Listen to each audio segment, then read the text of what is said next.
Olá você, eu sou o professor Jeová Canhete e esse é o curso da História. Hoje nós falaremos sobre o período colonial da história do Brasil. A história do Brasil, no seu período colonial, ela vai de 1530 a 1822. Para ser mais exato, 1532, a primeira expedição colonizadora, capitaneada por Martim Afonso de Souza, e 1534, a fundação da primeira vila, a Vila de São Vicente, hoje anexa a Santos, na cidade de Santos, no litoral de São Paulo, foi aí o ponto de partida para essa colonização portuguesa no território brasileiro.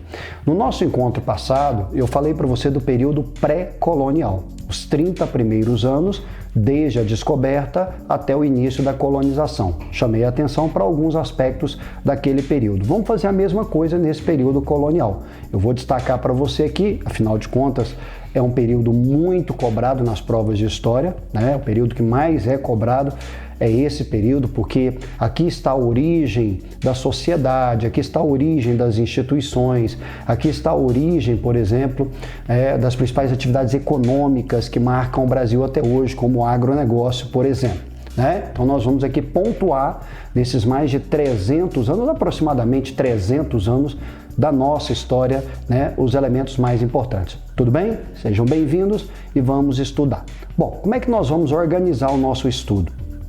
Como o período colonial é um período muito extenso, como eu disse, aproximadamente 300 anos da nossa história, nós vamos assim organizar para ter aí uma sequência de estudo, uma rotina, uma organização, para que você não possa se perder no meio de tantas informações. Primeiro, nós vamos falar sobre a economia do Brasil colonial. Então, todas as nossas análises a partir de agora abordarão os aspectos econômicos. Essa nossa primeira aula vai falar sobre a economia do Brasil colonial. Depois, um outro encontro, nós falaremos sobre a sociedade do Brasil colonial. Num terceiro encontro, a gente vai falar sobre a organização político-administrativa do Brasil colonial, para que, por fim, no quarto encontro, a gente vai falar da crise que levou à superação do sistema colonial e ao processo de independência. Tudo bem? Então, na sua organização, tópico 1, economia, tópico 2, sociedade,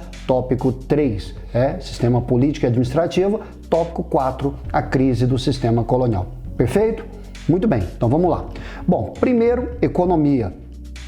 A primeira atividade econômica desenvolvida pelos portugueses no Brasil colonial foi a atividade canavieira. E a primeira pergunta que se levanta é: por quê?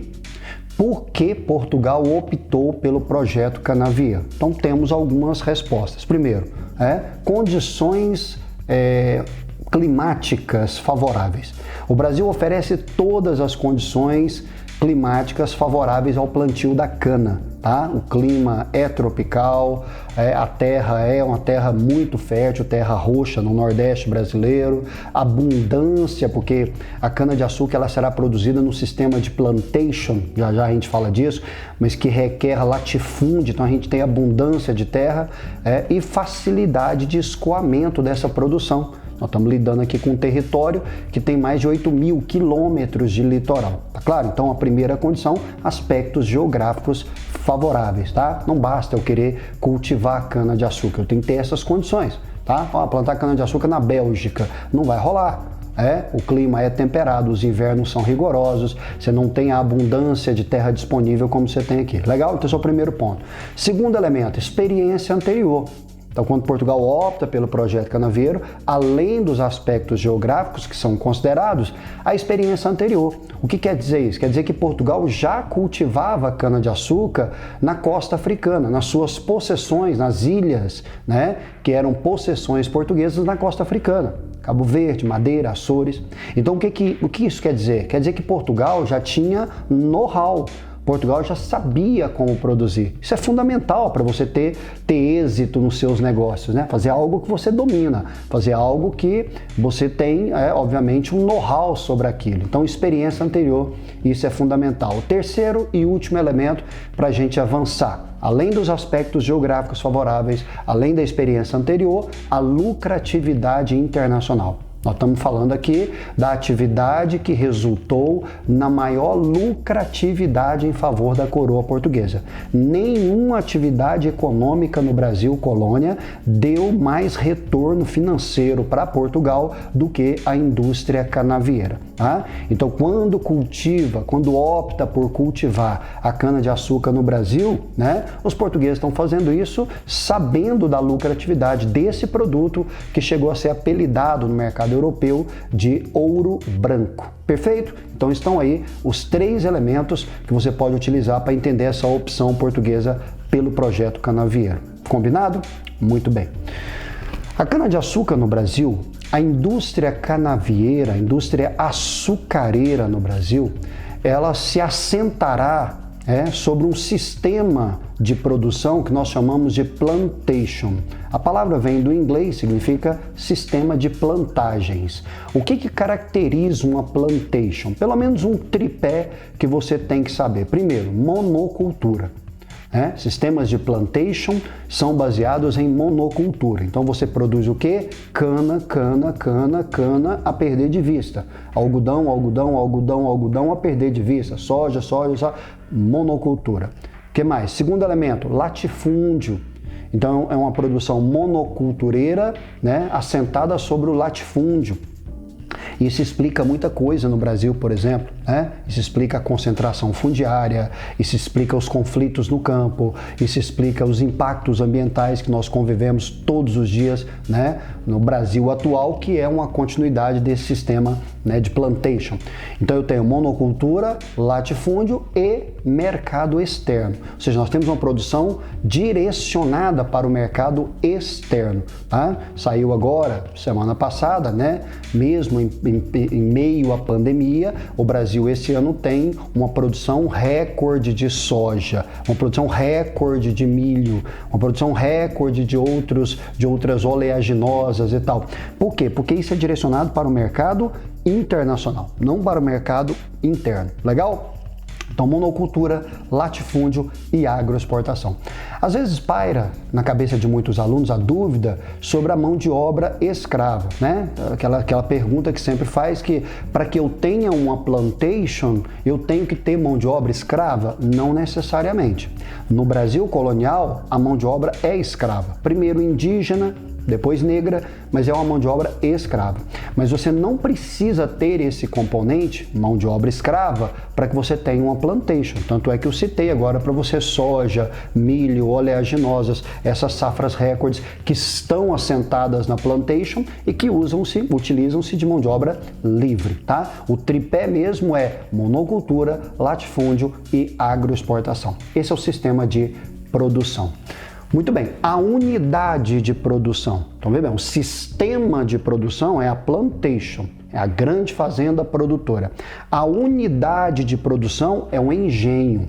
O açúcar era produzido numa grande fazenda, onde o sistema de produção nós chamamos de engenho. Um engenho normalmente era dividido em pelo menos algumas ambientações. Vamos aqui ambientar um engenho para você.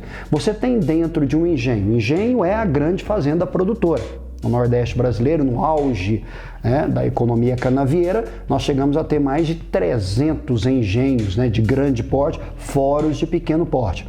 Mas engenho é uma fazenda produtora. Então, a ambientação de um engenho, como é que eu posso ali organizar um engenho? Dentro do engenho, você tem a casa grande. A casa grande é o espaço senhorial do engenho. É a sede, é o centro de poder, é onde o senhor da terra ocupa, é ali que está ele e os seus familiares. Fosse a fazenda do seu pai, seria a sede da fazenda, isso é a casa grande. Você tem também a senzala. A senzala é o espaço reservado aos negros, reservado aos escravos. Então, obviamente, em condições precárias, esses escravos ficavam ali amontoados nas senzalas. Alguns, os mais fujões e tal, acorrentados, presos de alguma forma. Então, você tem a casa grande e a senzala, o espaço branco e o espaço negro do engenho.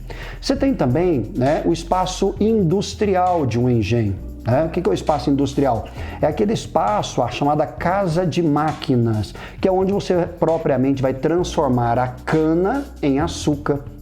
É o fabrico. É ali que eu industrializo essa cana, transformando-a em açúcar, Então, uma casa de máquina tem a moenda, para fazer a moagem da cana, a caldeira, que vai fazer a fervura desse caldo, a purgação, que é o fabrico propriamente, o embalamento, para que essa açúcar, agora açúcar, não mais cana, seja exportada. Legal?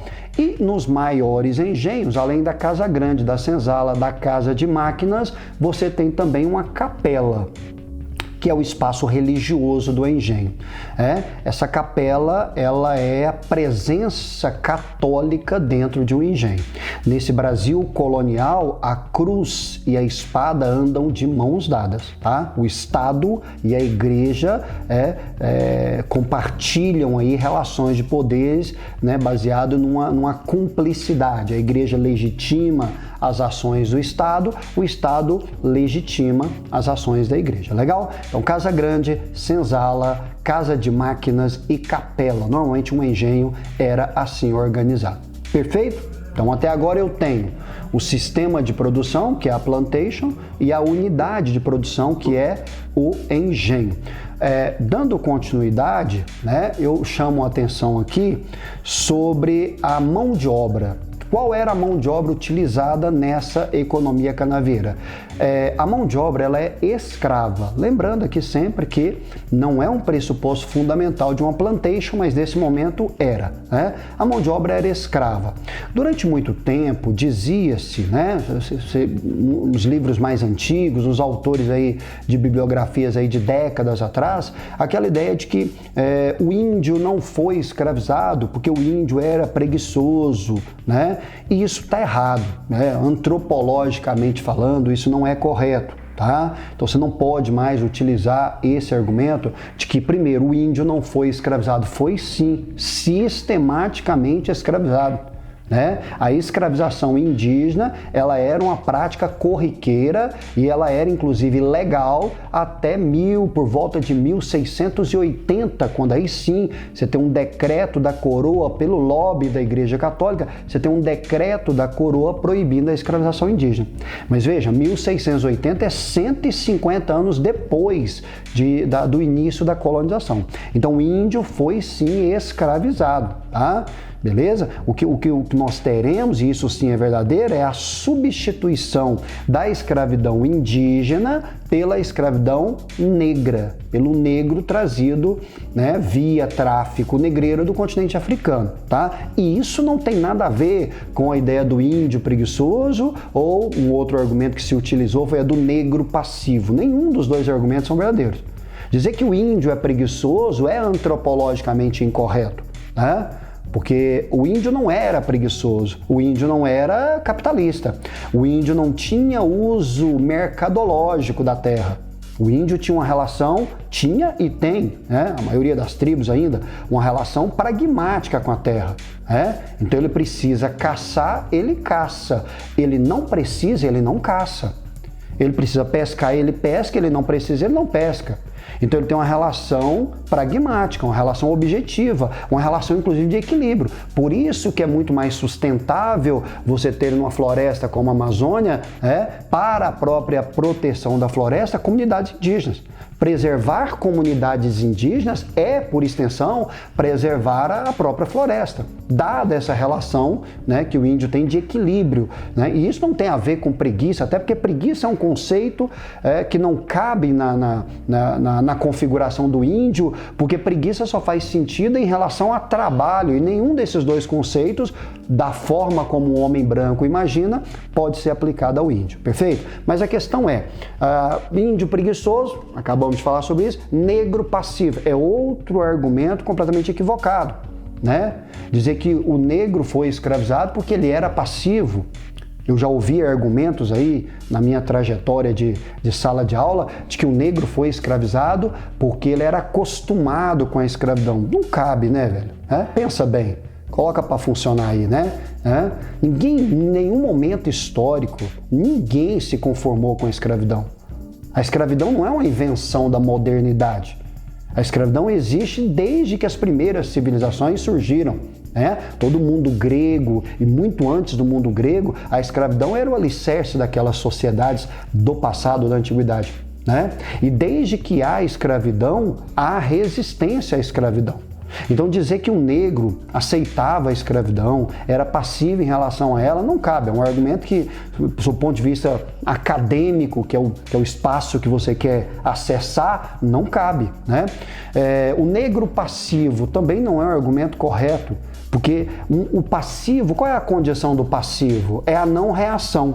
O passivo aceita, o passivo acata. O passivo se submete. Não é o caso dos negros que foram trazidos para cá. Tivessem sido passivos, nós não teríamos tido mais de 300 quilombos, só os catalogados, 300 quilombos do Brasil colonial. O mais conhecido desses quilombos, Palmares, que ocupava a região onde hoje ali é o estado de Alagoas, anteriormente fazia parte de Pernambuco, na Serra da Barriga, lá no Morro dos Macacos, o Quilombo de Palmares, que é o símbolo maior dessa resistência, que chegou a congregar dentro do quilombo mais de 20 mil pessoas sob a liderança de Zumbi dos Palmares. Palmares é o símbolo maior da resistência. Palmares que caiu ali por volta de 1694, 95, veio abaixo, completamente destruído e tal. Zumbi foi morto, sua cabeça foi decepada, e hoje, o dia 20 de novembro, dia da consciência negra, é uma memória, rememorando essa luta histórica do negro pela sua inclusão. Então, dizer que o negro foi passivo é ignorar os mais de 300 quilombos identificados, não só no período colonial. Além de quilombos, outras tantas formas de resistência negra, nós poderíamos abordar aqui o aborto, o infanticídio, o suicídio, as fugas, a resistência cultural que você vê através, por exemplo, da capoeira, a resistência religiosa que você vê através dos orixás, da Umbanda, da Quimbanda, etc. Então, os negros continuam e continuam hoje ainda, nessa luta por sua inclusão, por sua aceitação, por sua resistência. Nós estamos num momento, infelizmente, estamos aqui no século 21, 300 anos depois do momento que nós estamos à frente do momento em que nós estamos trabalhando, e expressões de racismo tem todo dia, e violência contra o negro, e uma série de questões que você acompanha aí, Então, dizer que o negro foi passivo é ignorar todo esse passado de luta, de resistência, de resiliência, que nós tivemos na trajetória desses afro-brasileiros que adentraram a nossa sociedade, que construíram nossa economia, que modelaram nossos aspectos culturais e religiosos. Os negros integraram-se tanto na nossa sociedade, eles permearam tanto a nossa formação, que segundo aí Washington Novaes, eles hoje não são eles somos nós, Então essa é a condição do negro, tá? Então falar que o índio é preguiçoso, falar que o negro é passivo, são argumentos que você não deve utilizar, porque afinal de contas o estudo aqui é de uma história mais crítica, que poderá servir, essa proposta do nosso curso, não apenas uma narrativa, mas que poderá servir para você utilizar como argumentação para um texto, para uma redação ou para o diálogo com outras matérias afins. Tudo bem? Então o que nós temos até agora? Nós temos o sistema de produção, a plantation, nós temos a unidade de produção, o engenho, nós temos a mão de obra escrava, que começou indígena e mudou para mão de obra negra. Sim, ficou uma coisa no ar. Professor, mas se o índio não era preguiçoso, não no conceito que a gente aprendeu tradicionalmente. E se o negro não era passivo, não no conceito que nós aprendemos tradicionalmente, o que levou a essa mudança do interesse da mão de obra indígena pela mão de obra negra? A lógica do tráfico negreiro. Então não tem a ver com preguiça do índio ou com rebeldia do índio, nem com passividade ou com costume do negro. Tem a ver com tráfico negreiro, onde a coroa portuguesa ganharia mais, na escravização indígena ou na escravização africana? Na escravização africana, mas muito mais. O tráfico negreiro, né, uma atividade que durou no Brasil, ela começa por volta de 1540, ela é abolida em 1800, proibida, porque ela não acaba imediatamente, mas é proibida em 1850. Quer dizer, o Brasil é o destino, o maior destino dos negros retirados do continente africano. Foram mais de 12 milhões de negros retirados do continente africano. Desses 12 milhões, uns 6 a 7 milhões vieram para o Brasil. Né? E essa lógica do tráfico negreiro é o que está por trás dessa substituição da mão de obra. Porque o tráfico é uma atividade extremamente lucrativa. Tão lucrativa é que atravessa o período colonial, atravessa o primeiro reinado, atravessa o período regencial e vai até praticamente o fim do segundo reinado, em meados ali, né? Não meados, mas no limiar da República, né? Que você tem a abolição da escravidão. Veja, 1888, a Lei Áurea. A República é de 89, é do ano seguinte, né? Perceba? Então, essa é a questão que está por trás da substituição da mão de obra indígena pela mão de obra negra. Perfeito? Agora, para a gente avançar. Você montar uma estrutura produtiva no latifúndio, direcionada para o mercado internacional, né? Num sistema de plantation, dentro de um engenho, uma fazenda produtora, com toda a organização que eu já falei para você, e utilizando uma mão de obra escrava, que começa indígena, né, e se consolida como mão de obra africana, não é barato. Né? A aula eu comecei dizendo que o projeto Canavieiro foi o mais lucrativo projeto, foi a mais lucrativa atividade de todo o período colonial, mas também foi a mais cara. Projeto caro, motivo pelo qual, né, a coroa portuguesa não dispunha dos recursos necessários. É aí que entra um outro elemento para associar o seu entendimento, que é o capital holandês. A Holanda foi fundamental nessa parceria de capitais que ela faz com os portugueses. Sem o capital holandês, Portugal não teria alcançado o status de maior produtor mundial de cana-de-açúcar, você não tenha dúvida. Os holandeses, eles eram os grandes banqueiros da época, eles eram os grandes financistas da época. A Holanda tinha todo o interesse nessa parceria. Então essa parceria entre Portugal e Holanda, ela é fundamental. Porque o holandês ele entra com financiamento num projeto caro, com o transporte desse açúcar, já que a Holanda tinha uma marinha mercante, Portugal, a marinha portuguesa não era suficiente, não era sequer, né, preparada para esse tipo de comércio internacional. Então a Holanda ela entrou com financiamento, com o transporte, com o refino. Esse açúcar brasileiro ele sai daqui amascavado. É um açúcar de um aspecto não muito bonito, né? Ele vai ali em caixas de madeira, forrado com folha de bananeira e barro. O aspecto não é legal. Então a Holanda levava esse açúcar para Amsterdã, né? Com tecnologia holandesa, refinava esse açúcar, melhorava, beneficiava o aspecto desse açúcar, distribuía e comercializava para o mundo todo. Então a Holanda entrava com financiamento, transporte, refino, distribuição e comercialização. Só. Quer dizer o quê? Quer dizer que sem a participação holandesa não teríamos atingido o status de maior exportador mundial de cana-de-açúcar, não tenho dúvida disso. E essa relação entre Portugal e Holanda, no primeiro momento, ela é uma relação de amizade. Deixa eu usar outra palavra. Ela é uma relação de parceria. Né? Portugal ganha porque recebe esse suporte, mas a Holanda também ganha, não está fazendo graça para ninguém. Segundo o padre André João Antonil, uma obra chamada Cultura e Opulência do Brasil, ele fala que a lucratividade que os holandeses obtiveram no projeto Canavieiro é ainda maior do que os próprios portugueses. Em resumo, a Holanda ganhou mais até do que Portugal. Tá legal? Então a participação holandesa ela é de fundamental importância, não se esqueça disso. Porém, como nós estamos avançando no tempo histórico, essa relação vai mudar. Em 1580 acontece um fenômeno político em Portugal que muda drasticamente essa relação com a Holanda e automaticamente com, né, as implicações para o Brasil. Qual é a mudança que nós temos em 1580 no cenário europeu, sobretudo da Península Ibérica? nós temos um evento chamado União Ibérica.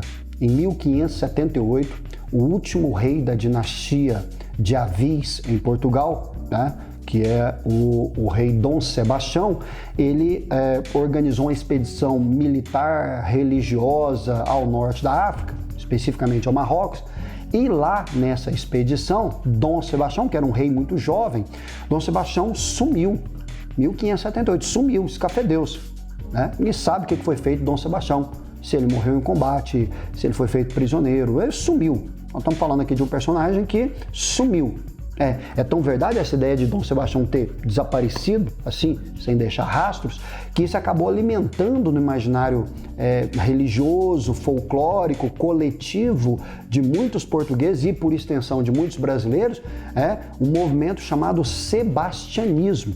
Se você já ouviu falar em sebastianismo, Canudos tem um quê de sebastianismo, o Contestado tem um quê de sebastianismo, tem um quê não, o Contestado é um movimento fundamentalmente sebastianista.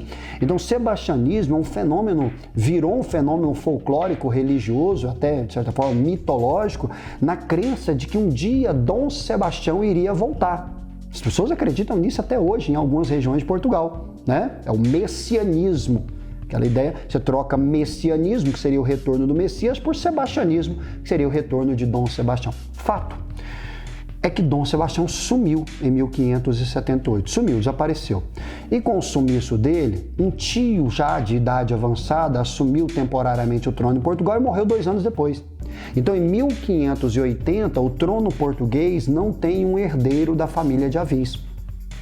O sumiço de Dom Sebastião e a morte do seu tio, né, em 1580, deixou o trono português sem um sucessor à altura. Isso veio a calhar, essa condição, com as pretensões expansionistas do rei da Espanha, que na época era o Filipe II, que tinha, de fato, laços de parentesco com a família de Avis, né? O avô de Dom Filipe era originário da família de Avis, motivo pelo qual, o que o Dom Filipe deduziu? O trono me pertence. E anexou o trono português.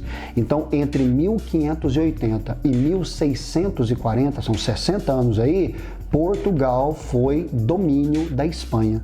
O nome desse fenômeno é União Ibérica, tá? União Ibérica, porque os 2 países ibéricos, Portugal e Espanha, estão nesse período de 1580 a 1640 sob a tutela da mesma coroa, a coroa espanhola, que começa lá com o Filipe II, tudo bem? Então, Portugal, nesse momento, é da Espanha. E quais são as consequências disso para o Brasil?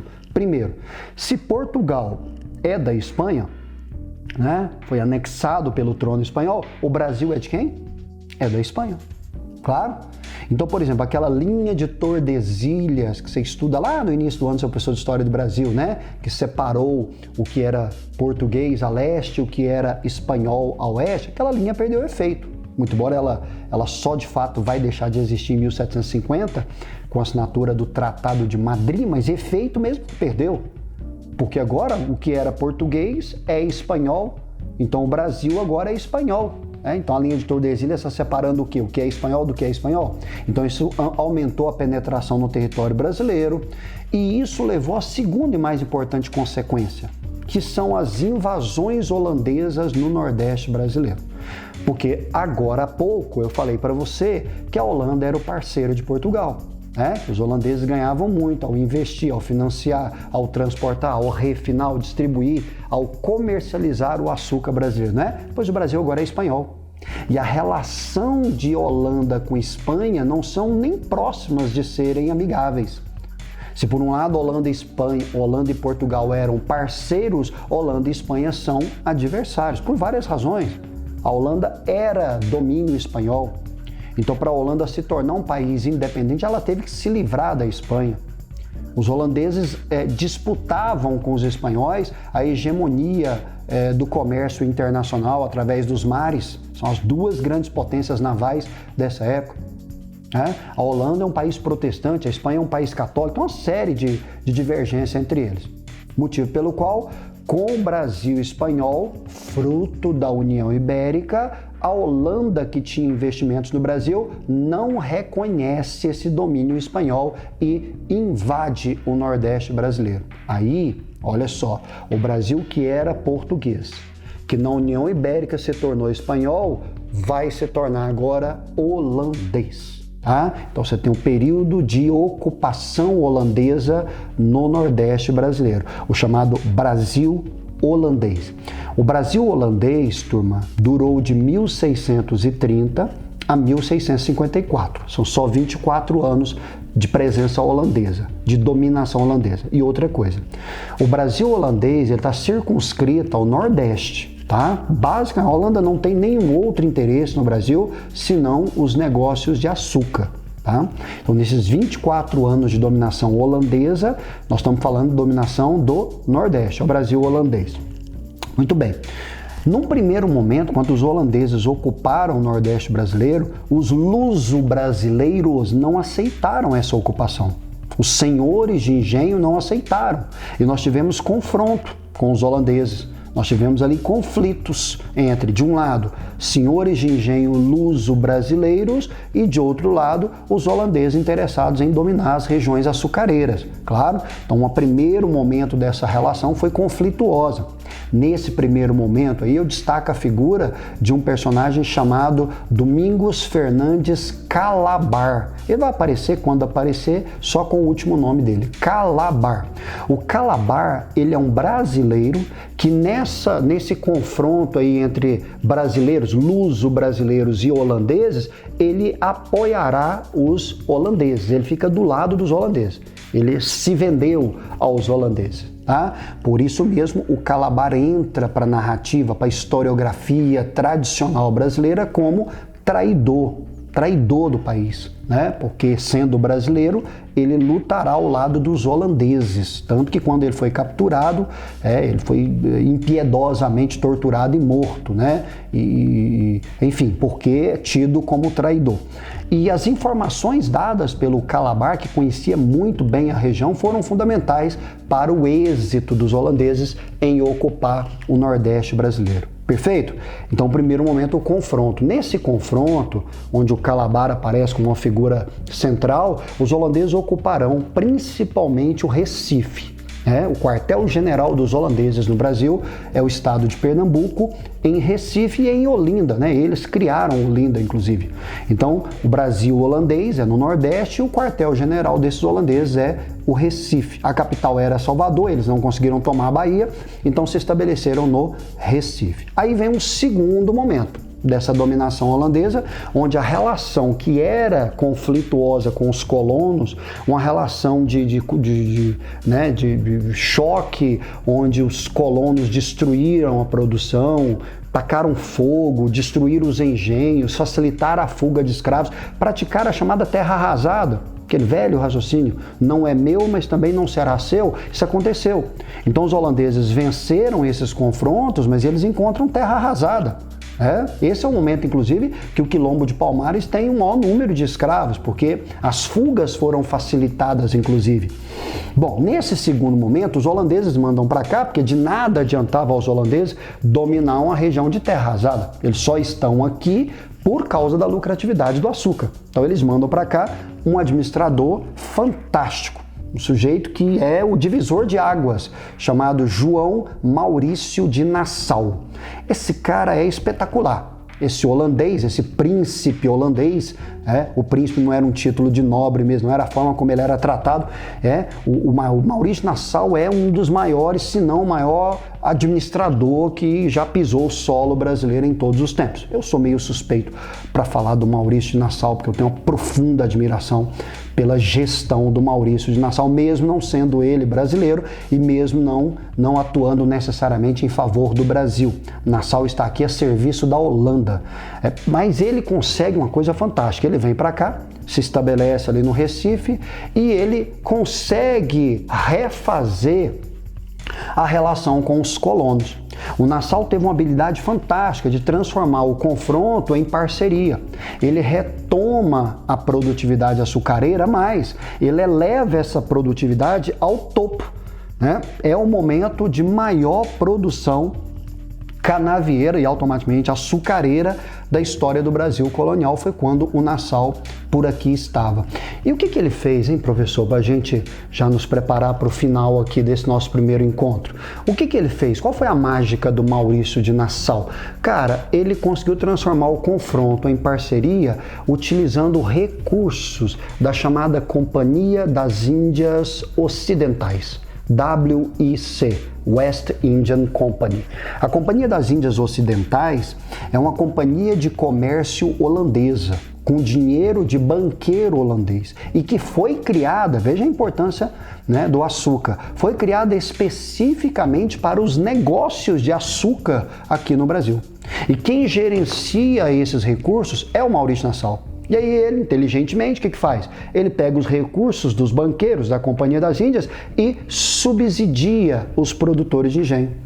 Então ele consegue retomar a produção e ele faz um empréstimo subsidiado, né? Que o cara possa pagar com prazos prolongados, com juros menores, com carência de 10 anos para começar a pagar. Então veja, eu sou um senhor de engenho, eu tô puto com os holandeses.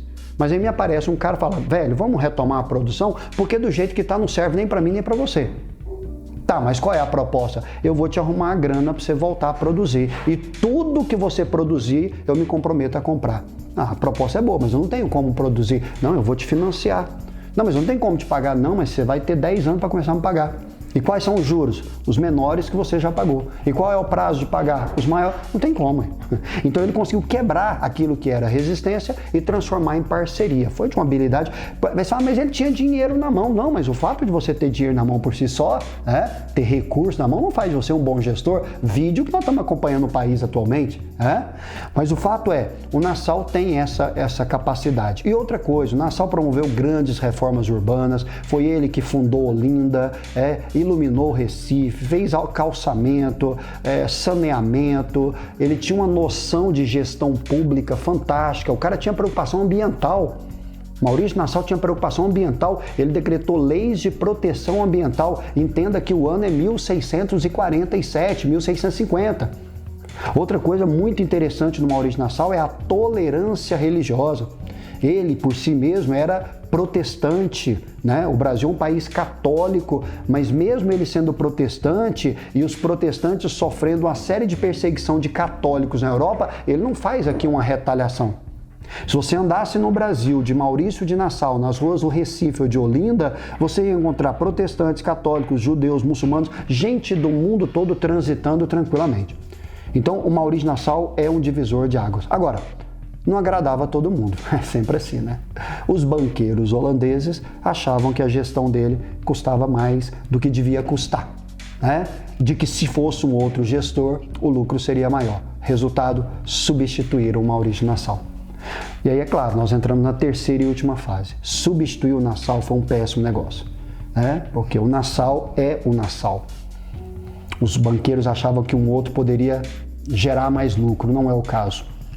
A substituição do Maurício Nassau, a retomada da coroa portuguesa, chamada Restauração Portuguesa, lá em Portugal, 1640, Portugal retomou o trono, se livrou da União Ibérica, se livrou do domínio espanhol e, é claro, vai querer tomar de volta os seus domínios, entre eles o Brasil. Então some comigo.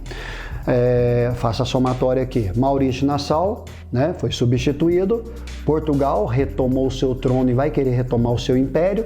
Claro, a insatisfação dos senhores de engenho com o retorno de Nassau e a insatisfação dos senhores de engenho numa guerra que a Holanda entrou com a Inglaterra e para financiar essa guerra com a Inglaterra quebrou os contratos que o Maurício Nassau tinha feito com os senhores de engenho, cobrando inclusive antecipadamente empréstimos que tinham sido feitos para pagamento em longo prazo. Na soma de tudo isso, nós temos um movimento chamado Insurreição Pernambucana. O ano é 1654. O movimento é a Insurreição Pernambucana. O foco desse movimento é a luta de lusos brasileiros mais os portugueses expulsando os holandeses do Brasil. Em 1654, né, na segunda Batalha de Guararapes, que é o nome do aeroporto do Recife até hoje, na Batalha de Guararapes, os holandeses foram expulsos do Brasil e isso fecha a nossa primeira atividade. Expulsar os holandeses acabou se revelando um péssimo negócio, porque isso provocou a decadência da atividade canavieira. Valeu? Muito obrigado por me acompanhar até aqui. Na próxima aula a gente fala de outras duas atividades, que é a pecuarista e a mineradora. Te vejo lá. Até mais.